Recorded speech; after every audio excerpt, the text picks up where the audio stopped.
Hi అండి, అందరికీ నమస్తే అండి. ముందుగా చిరంజీవి గారి ఫ్రెండ్స్కి ఈ యొక్క వీడియోలో విశ్వంబర ఈ యొక్క చిరంజీవి గారిది యొక్క మూవీ అనేది వస్తుందండి. దానికి సంబంధించిన అప్డేట్స్ అనేటివి కొన్ని వచ్చాయన్నమాట. మూవీ ఎప్పుడు రిలీజ్ అవుతుంది, మూవీ అనేది ఎలా ఉండబోతుంది ఏంటి అని చెప్పి సో ఈ యొక్క వీడియోలో పూర్తిగా చెప్తానండి. అది కాకుండా మణిశంకర్ వరప్రసాద్ డే 22 అనేది గడుస్తుంది కాబట్టి ఈ యొక్క మూవీ అనేది ఎంత సంపాదించింది ఏంటి అని చెప్పి క్లారిటీగా చెప్పడం అనేది జరుగుతుంది అనమాట. అది కాకుండా మన చిరంజీవి గారు ఇప్పటి వరకు మీడియా ముందుకైతే రాలేదన్నమాట. ఆయన చాలా బిజీగా ఉన్నాడు. ఎవరైనా సరే మన ఛానల్ కి కొత్తగా వచ్చినట్టయితే ఛానల్ ని సబ్స్క్రైబ్ చేసి బెల్ ఐకాన్ ఆన్లో పెట్టుకోండి. ఇటువంటి అప్డేట్స్ ని మళ్ళీ మీ ముందుకు తీసుకొని వస్తాను అనమాట. ఓకేనా? ఇక చూసుకున్నట్లయితే విశ్వంబర ఈ యొక్క మూవీ అనేది ఎప్పుడు రిలీజ్ అవుతుంది? ఇంతకు ముందు వచ్చిన రూమర్స్ ప్రకారం చూసుకున్నట్లయితే విశ్వంబర మూవీ అనేది గ్రాఫిక్స్ అనేది బాగాలేదు. చిరంజీవి గారి యాక్టింగ్ అనేది అంతంత మాత్రమే ఉంది. ఇక గ్లిమ్స్ లో చూస్తుంటే ఏది మెప్పించే విధంగా లేదు అసలు. ముఖ్యంగా మెయిన్ వచ్చి అంజీ 2 లాగా ఉంది అని చెప్పి చాలా మంది చాలా రూమర్గా అయితే మాట్లాడారనమాట. అది కరెక్టే, కాదనట్లేదు. ఈ యొక్క మూవీ అనేది ఎప్పుడు రిలీజ్ అవుతుంది అని అంటే జూన్ కానీ జూలై కానీ 9వ తేదీ రిలీజ్ అయ్యే అవకాశం ఉందన్నమాట. అది జూన్ 9 కానీ జూలై 9 కానీ ఈ యొక్క డేట్స్ లోనే ఈ యొక్క మూవీ అనేది రిలీజ్ అయ్యే అవకాశం ఉంది. అన్నీ సమకూరితే అంతా బాగుంటే జనాలు దీన్ని హై లెవెల్లోకి తీసుకొని వెళ్తే జూన్ 9 రిలీజ్ అయ్యే అవకాశం ఉంది. లేదు ఇక ఇది మెచ్చుకోలేదు, జనాలు దీన్ని ఆచరించట్లేదు అని అనుకుంటే జూలై 9 రిలీజ్ అయ్యే అవకాశం ఉందన్నమాట. ఇంకా పబ్లిక్ చేతిలోనే ఉంది కదా, మన చేతిలో అయితే లేదు. నేను మెగా ఫ్యాన్స్ కూడా ఒకటే చెప్తున్నా, ఏదైనా సరే పబ్లిక్ చేతిలోనే ఉంటుంది. అది సినిమా హిట్ అవ్వాలన్నా ఫ్లాప్ అవ్వాలన్నా సరే పబ్లిక్ చేతిలోనే ఉంటుంది. ఓకేనా?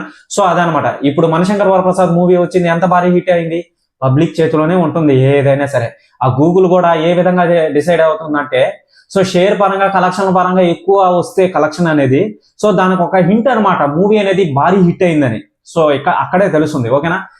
గూగుల్ దాన్ని బట్టి డిసైడ్ అవుతుంది అనమాట. ఓకేనా? మూవీ హిట్టా ఫట్టా అని. ఇక చూసుకున్నట్లయితే ఈ యొక్క మూవీ అనేది జూన్ కానీ జూలై కానీ 9వ తేదీ రిలీజ్ అవుతుంది కాబట్టి విధంగా విధ్వంసాన్ని సృష్టిస్తుందో చూడాలన్నమాట. ఇక చిరంజీవి గారు ఓ మీడియా ముందు తన గురించి కూడా చెప్పుకుంటాను అని చెప్పాడు అనమాట. ఇంతవరకు రాలేదు. వస్తాడండి, అది వెయిట్ చేసి చూద్దాం. ఆయన ఏం చెప్తాడు ఏంటి అని చెప్పి ఆయన బాధలు చెప్పుకునే దానికి ముందుకు వస్తాడు అనమాట. దాంట్లో ప్రతి డీటెయిల్ ని క్యాప్చర్ చేసుకుని మీకు వీడియో పరంగా అందిస్తాను. చూసుకున్నట్లయితే ఆయన చిరంజీవి గారు ఆల్రెడీ ఒక చిన్న వీడియో తీసి పెట్టడం అనేది కూడా జరిగింది. అదొక బుక్ ఆధారంగా తీసిన మూవీ అని చెప్పి ఆయన నోటితోనే చెప్పాడు అనమాట. అధునాతన టెక్నాలజీతోనే ఈ యొక్క మూవీ అనేది విశ్వంబర మూవీ అనేది తీయడం అనేది జరిగింది అనమాట. అది కాకుండా ఈ యొక్క గ్రాఫిక్స్ అంతగా బాగలేదు, దరిద్రంగా ఉంది అని చెప్పి చాలా మంది చెప్పారు. అది నేను చెప్పేది కాదు, అది మీరు వినే ఉంటారు, సోషల్ మీడియాలో చాలా రకాలుగా చూసే ఉంటారు అనమాట. ఇక చూసుకున్నట్లయితే ఆ యొక్క గ్రాఫిక్స్ కి వీళ్ళు 75 కోట్లు అనేది ఖర్చు పెట్టారని చెప్పి వెల్లడించారనమాట. అది ఎంతవరకు నిజమో కాదో కరెక్ట్ తెలియట్లేదు, కానీ అయితే అఫీషియల్ గా చెప్పడం అనేది కూడా జరిగింది. 75 కోట్లు. ఓకేనా? 75 కోట్లు పెట్టి ఈ యొక్క గ్లిమ్స్ అనే ఆ యొక్క గ్రాఫిక్స్ అనేది డిజైన్ చేశారు మూవీలో. దాంట్లో జగదేక వీరుడు అతిలోక సుందరి అని చెప్పి ఒక మూవీ అయితే ఉన్నది కదా చిరంజీవి గారిది. దానికన్నా బాగుంటుంది. ఆ చిరంజీవి గారు ఈ యొక్క మణిశంకర్ వరప్రసాద్ లో కనిపించిన ఆ గెటప్ లో కనిపించిన యంగ్ గా కనిపించిన ఏదైతే ఉంటుందో ఆ యొక్క గెటప్ దీంట్లో విశ్వంబరలో కూడా చాలా ఇదిగా కనిపిస్తాడు అని చెప్పి వాళ్ళు ఒక స్టేట్మెంట్ అనేది ఇవ్వడం అనేది జరిగింది అనమాట. ఇక చూడాలి, మూవీ రిలీజ్ అవుతుంది కాబట్టి ఏ విధంగా విధ్వంసాన్ని సృష్టిస్తుంది అనేది. ఈ యొక్క మూవీ కానీ హిట్ అయిందంటే మామూలు విషయం కాదండి, అసలు పీక్స్ లెవెల్లోకి వెళ్ళిపోతాడు చిరంజీవి గారు. అది కాకుండా ఆయన ఒక మాట చెప్పడం అనేది కూడా జరిగింది. ఇటీవల వచ్చిన మూవీ ఉంది, అది రాజకీయాల్లోకి వచ్చిన తర్వాత ఆయన మూవీస్ ఆపేయడం అనేది జరిగింది, తీయకుండా ఆపేయడం అనేది జరిగింది అనమాట. ఇటీవల వచ్చిన రామ్ చరణ్ గారు మళ్ళీ వచ్చి చిరంజీవి గారు కాజల్ అగర్వాల్ గారు మూవీలో నటించారు కదా. రైతుల గురించి వచ్చింది ఆ మూవీ, నేనైతే చూడలేదండి. ఆ మూవీ వచ్చిన తర్వాత మిగతా మూవీస్ కూడా వచ్చాయన్నమాట. ఆచార్య చాలా మూవీస్ అయితే వచ్చాయన్నమాట ఒక ప్రెస్ మీట్ ముందు. నేను రాజకీయాల్లోకి వెళ్ళి చాలా బిజీ అయిపోయాను. నేను సినిమాలు తీయకుండా ఆగిపోవాలని చెప్పి అనుకున్నాను. ఇక నుంచి నా ఫ్యాన్స్ కోసం నేను ఈ యొక్క మూవీస్ అనేటివి తీయడం అనేది జరుగుతుంది, కంటిన్యూస్ గా చేశాడంట. ఓకేనా? తన ఫ్యాన్స్ కోసం ఏదైనా చేసేదానికి వెనకాడను అని చెప్పి చిరంజీవి గారు చెప్పడం అనేది జరిగింది అనమాట. అంటే చిరంజీవి గారు కంటిన్యూస్ గా మూవీస్ అనేటివి తీస్తాడు ఇంకా. సో ఆయన కొత్త మూవీస్ అనేవి కూడా వస్తున్నాయి, ఆల్రెడీ మీకు తెలిసిందే, నేను ముందు వీడియోలో కూడా చెప్పాను. ఓకేనా, కొత్త మూవీస్ అనేవి కూడా తీస్తున్నాడు. మెగా 158, ఆటో జనియం, మిగతా విశ్వంబర. సో ఇలాంటి మూవీస్ అనేటివి ఇంకా ఉన్నాయి ఆయన లిస్ట్ లో. ఓకేనా, సో మూవీస్ అనేటివి తీస్తాను. నా ఫ్యాన్స్ ని ఎటువంటి ఇబ్బంది అయితే నేను కలిగించను. 1 year కి 2 మూవీస్ అయినా సరే లేదా 3 మూవీస్ అయినా సరే తీసి పెట్టేస్తాను అని చెప్పి ఆయన నోటితోనే చెప్పడం అనేది జరిగింది అనమాట. సో మెగా ఫ్యాన్స్ ఇక నుంచి చరణ్ గారు కానీ, చిరంజీవి గారు కానీ, మళ్ళీ వచ్చి పవన్ కళ్యాణ్ గారు కానీ, సో ఇంక నుంచి మూవీస్ తీయడానికి కంటిన్యూస్ గా వస్తాయని చెప్పి, సాగవు కంటిన్యూస్ గా మెగా ఫ్యామిలీ నుంచి వస్తాయని చెప్పి వాళ్ళు చెప్పడం అనేది కూడా జరిగిపోయింది అనమాట. సో చిరంజీవి తరపున కూడా. సో ఇక చూసుకున్నట్లయితే ఏ విధంగా విధ్వంసాన్ని సృష్టిస్తారు అనేది కూడా తెలియట్లేదు. పెద్ద వస్తుంది, మళ్ళీ వచ్చి రామ్ చరణ్ గారి కొత్త మూవీ అనేది డిసైడ్ అయింది అనమాట. ఎవరి దర్శకత్వంలో, సో మన ఉన్నాడు కదా పుష్ప డైరెక్టర్, ఆయన పేరు తెలియట్లేదు నాకు, సో సుకుమార్ కదా. సో ఆయన ఒక 2 స్టోరీలు అనేది కూడా చెప్పడం అనేది జరిగింది రామ్ చరణ్ గారికి. సో ఈ యొక్క 2 స్టోరీలలో ఒకటి హిస్టారికల్ స్టోరీ, మళ్ళీ వచ్చి ఇంకో స్టోరీ వచ్చి మాస్ గా ఉంటుంది అనమాట. ఆల్రెడీ రంగస్థలం తీశాడు కాబట్టి ఏ విధంగా ఉంటుందో మీకు తెలిసిందే ఆ విషయం. ఓకేనా, యాక్టింగ్ పరంగా. సో దానికి మించి ఉంటుంది అని చెప్పి ఈ యొక్క స్టోరీ అనేది దాన్ని డిసైడ్ చేశాడు అనమాట మన రామ్ చరణ్ గారు. పెద్ద మూవీ అయిపోయిన తర్వాత ప్రీ ప్రొడక్షన్ అనేవి శరవేగంగా అయిపోతాయి అనమాట. రామ్ చరణ్ గారి మూవీ కూడా కొత్త మూవీ అనేది వస్తుంది కాబట్టి పెద్ద మూవీ. సో దాంట్లో కూడా ప్రతి డీటెయిల్ క్యాప్చర్ చేసుకుని మీకు వీడియో పరంగా అందిస్తాను అనమాట.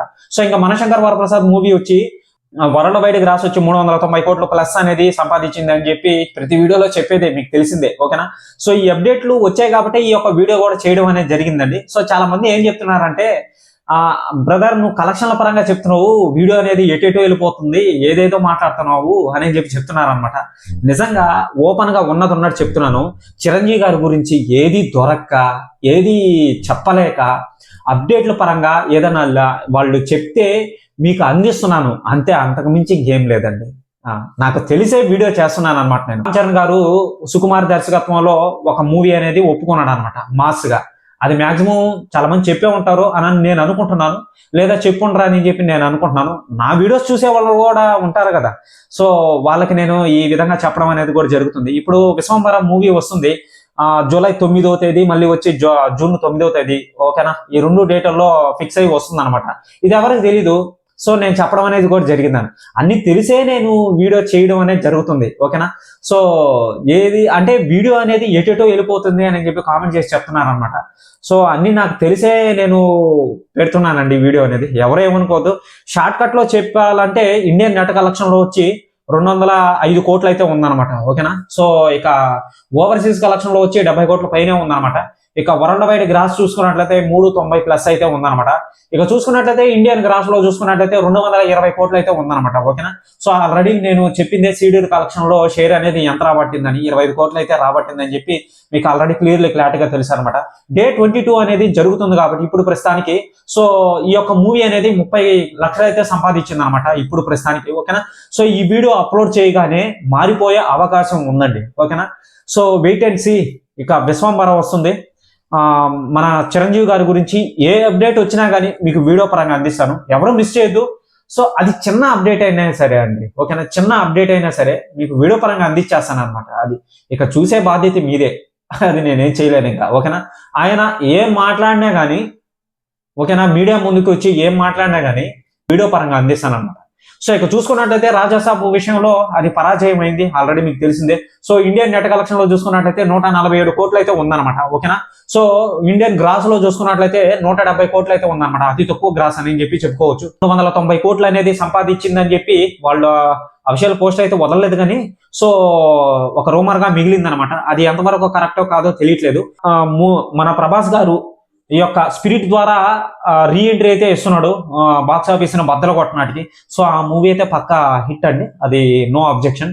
సో చాలా మంది ఏమంటున్నారంటే వారణాసి మూవీకి మళ్ళీ వచ్చి స్పిరిట్ మూవీకి పోటీ అయితే పెడుతున్నారండి. ఎవరికి తెలియని విషయం మీకు ఒకటి చెప్తా, బాగా వినండి. వారణాసి మూవీ వచ్చి 50,000 థియేటర్లలో రిలీజ్ అవుతుంది. ఓకేనా, స్పిరిట్ మూవీ వచ్చి అతి తక్కువ థియేటర్లలో రిలీజ్ అవుతుంది అనమాట. ఓకేనా, కలెక్షన్ల పరంగా వారణాసి మూవీ వెనకడుగైతే వేయదు. కలలో మాట అది. దానికి డైరెక్షన్ వచ్చి ఒకటి రాజమౌళి గారు చేశారు. ఓకేనా, ప్రో డైరెక్షన్ వచ్చి జేమ్స్ కెమెరాన్ గారు చేశారు. దాంట్లో మనం వెనకడుగు వేయాల్సిన వెనకడుగు వేయదు అది. ఆ యొక్క మూవీ, వారణాసి మూవీ కల్లో మాట అది. స్పిరిట్ అంటారా, అతి తక్కువ థియేటర్లు ఉన్నాయి కాబట్టి ఇక దానికి దీనికి పోటీ పెట్టాల్సినంత అవసరం కూడా లేదు. ఎందుకంటే దాంట్లో రామాయణం ఉంది, మన పురాతనం సంబంధించిన మూవీని అయితే స్టోరీని అయితే తీసుకొని వస్తున్నారు అనమాట. ఆ స్పిరిట్ మూవీకి వారణాసి మూవీకి ఏంది అసలు ఆ పోటీ, నాకు అర్థం కావట్లేదు అసలు. వారణాసి మూవీ ఆడా, స్పిరిట్ మూవీ ఆడా? సో మీరు కొంచెం అర్థం చేసుకోండి. హై బడ్జెట్తో వస్తున్న ఈ యొక్క మూవీస్, వారణాసి మూవీ అది ఏంటది, ఐమాక్స్ స్క్రీన్ దానిది, స్పిరిట్ నార్మల్ స్క్రీనే కదా. సో దాన్ని బట్టి మీరు అర్థం చేసుకోవాలి. ఐమాక్స్ స్క్రీన్ అంటే 70 అడుగులు ఉంటుంది స్క్రీను, అది చాలా పెద్ద మూవీ. అది దానికి దీనికి ఏంది అసలు పోటీ పెట్టేది, నాకు అర్థం కావట్లేదు. నేను సోషల్ మీడియాలో చూసా, దానికి వారణాసి మూవీకి మళ్ళీ వచ్చి స్పిరిట్ మూవీకి పోటీ పెడుతున్నారు అనమాట. వారణాసి మూవీ ఏడా, స్పిరిట్ మూవీ ఏడా? స్పిరిట్ మూవీ ఎక్కడ ఉంటే వారణాసి మూవీ ఇక్కడ ఉంది. నాకు అది రిలీజ్ అయిన తర్వాత తెలుస్తుంది మీకు. సో అదనమాట, ఎవరు మనోభావాలు దెబ్బతినకూడదు, ఓకేనా? సో ఎవరైనా సరే మన ఛానల్కి కొత్తగా వచ్చినట్లయితే ఛానల్ని సబ్స్క్రైబ్ చేసి బెల్ ఐకాన్ ఆన్లో పెట్టుకుంటే ఇటువంటి అప్డేట్స్ని మళ్ళీ మీ ముందుకు తీసుకొని వస్తాను అనమాట, ఓకేనా? బాయ్.